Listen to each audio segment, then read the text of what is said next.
At Medina, Muhammad's career enters a whole new phase. He settles their disputes and wins over much of the city as his followers. He becomes both the spiritual and the political leader of the community, what you might call a super chieftain. If this was happening today, our media might call Muhammad in this stage a warlord or a strongman.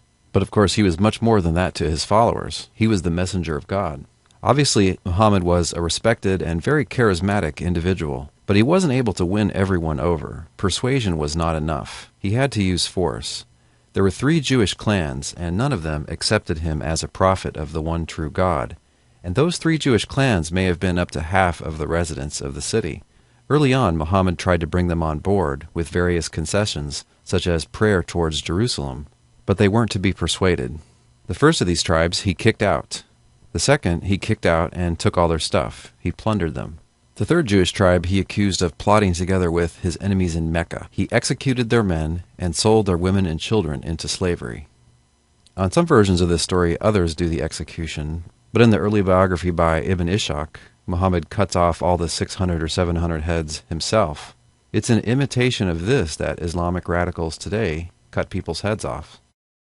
But this wasn't the only violence he had to use in his rise to power. He had various enemies killed, such as a poet who had mocked him after his first great military victory over Mecca, and he waged guerrilla war against his enemies in Mecca. Led by Muhammad, Medina plundered trading caravans from Mecca.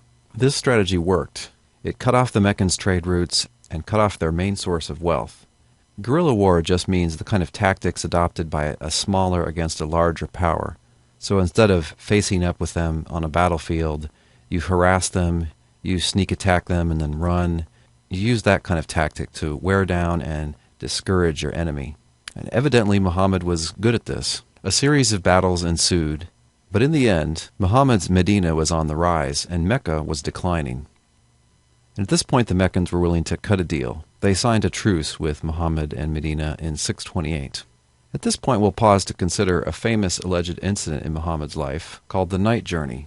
This gets just a quick mention in the Quran, in Surah 17.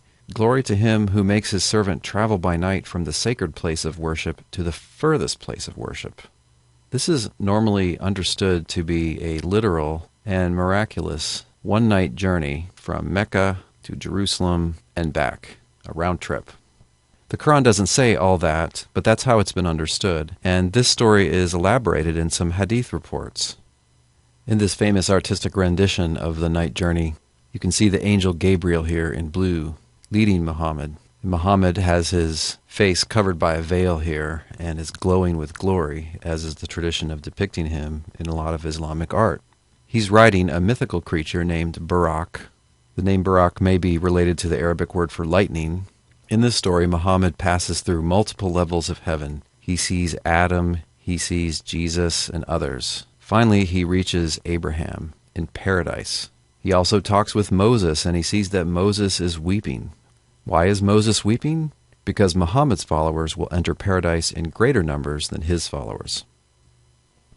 This hadith also says that on Moses' advice, Muhammad negotiates with Allah. And because of this, the required daily prayers are reduced from 50 a day down to 5 a day, which is much more reasonable.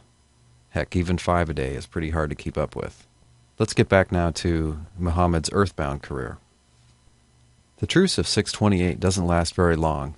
In the year 630, Muhammad accuses the Quraysh tribe of violating their truce, and he bloodlessly seizes Mecca.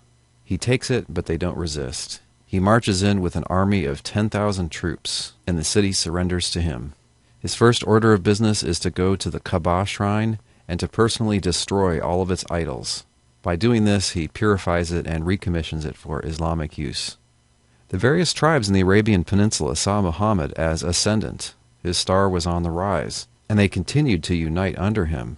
It was basically a theocracy, a rule by religious leaders.